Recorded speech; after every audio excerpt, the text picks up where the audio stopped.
Totally. And I think an extension of that has been watch parties, right? We are seeing them pop up all over the place, right? People get to stay in their bubbles, stay with people that they're comfortable with, still have the party environment, maybe a little smaller, but still have it and have good food, hang out with people you like, and then support the cause that you're interested in. Right? And we're actually seeing a mix, right? We're seeing people meet in bubbles and then bid digitally or participate in the event digitally, put it up on the big screen, and then use your own devices to bid, to pledge. Or we've also seen versions where you have a slightly bigger group, maybe you have a clerk in there, and actually people are raising paddles. So auctioneer could be remote or in the room. Everything's possible at this point, which is just amazing, right? Like all options are available and everything's open. But auctioneer could be remote, people raising paddles just like they used to, still be a part of a party. And yeah, watch parties have been very, very effective. We're seeing the same thing, more and more of those. And I think the big reason is because, they're perfectly, you can do them safe, especially somebody has a watch party for 10, 15 people outdoors. Yeah.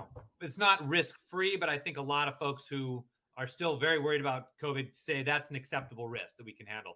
And the other thing, the big thing, reason why that's happening is it sounds like fun, right? I mean, the reality is, and we're going to talk about virtual events in just a second here.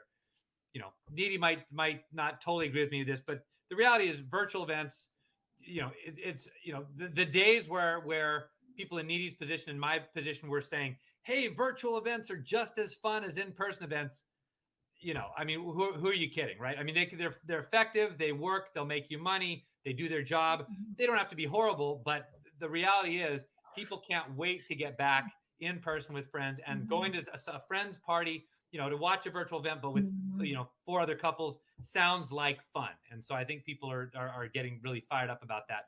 The one caution I've got to give about watch parties, and I can't stress this enough, I haven't had this happen at any of mine, but I've heard several other auctioneers talking about it, is you need to be crazy disciplined at getting whoever's running that watch party to have people sit down, watch the screen, and pay attention during the watch party. I can't tell you the stories I've heard of, oh, it's great, we had this watch party with 30 people, we thought it was going to be great. We got 0 bids and 0 donations from that watch party. Why?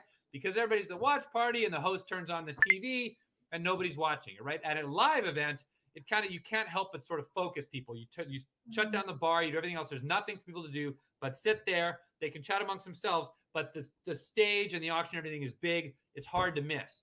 Whereas if I'm at a watch party, there's this little TV off in the corner. I'm 50 feet away from it. I'm going to keep talking to my friends. I'm not going to, okay, I guess it's starting. I'll get there in a second. And next thing you know, the fundraising's over and no one's giving any money. So you need to, whoever is leading that watch party has to be a maniac. Hey, now's the time for you to please sit down. We're all going to pay attention to this. You're not going to make any friends doing that, but that's what you have to have somebody that does, or your watch party is going to be a complete waste of time.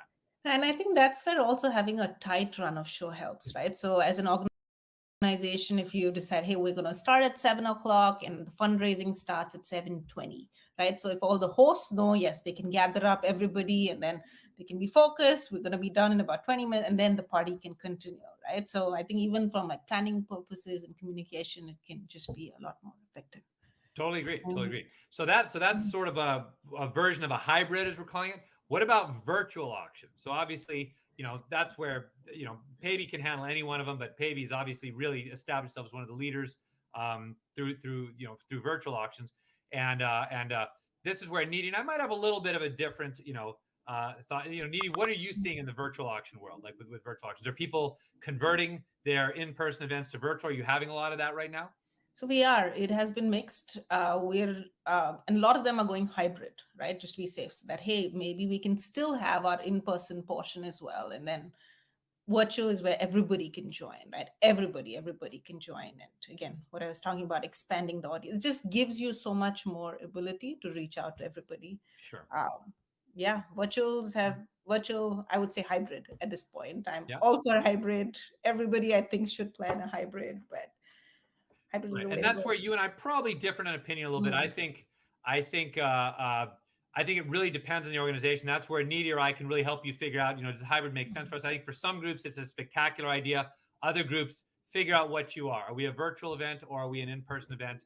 And kind of go that direction. The thing about virtual events that I'm seeing that works so well, and why that really makes a lot of sense. You can debate if they're fun, etc., but you can't debate their effectiveness. I mean, virtual events work, particularly when you give your people a specific time. We're going 7 to 7:45, 7 to 8, 5:30 to 6:15, whatever, a very specific time. You're getting your people there. And we're going to talk about this a little more, like how to draw people to your virtual event, how to get them to attend.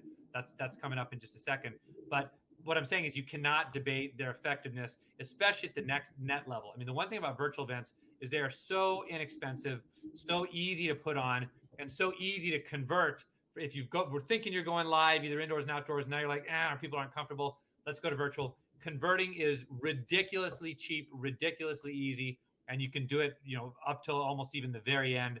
So, so converting to virtual, for those who have planned indoor, even outdoor, but mostly indoor in-person events, and are debating converting to virtual, if you decide that's what you want to do, I promise you it's way easier than you even imagined. I want to add to that, right? Again, from what we've seen in the past years, in person, yes, you have a big family come in or big group of friends come in just for the party. A lot of people come for the party. Virtual events typically is quite targeted, right? If somebody is giving you their time, they're there to genuinely support you, right? So the proportion of the number of people who actually give at a virtual event to just joining the event to support your cause is just a lot higher.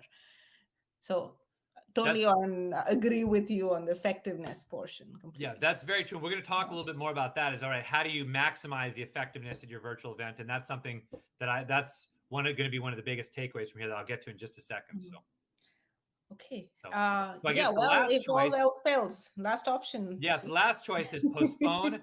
Again, sorry to use that language here on this call, but I feel really strongly that that's just the wrong approach. I mean, unless you don't tell me you don't need money, I just think, one, you're losing money, but two, you're losing your donors. You're probably losing them to other people. More importantly, you're losing your momentum, your fundraising momentum. I just think there's just, I don't see a reason in almost all cases, and we can talk about it one-on-one, but I see very few reasons to postpone or cancel. I just don't. I think we have way better options than that, no matter what the pandemic situation is.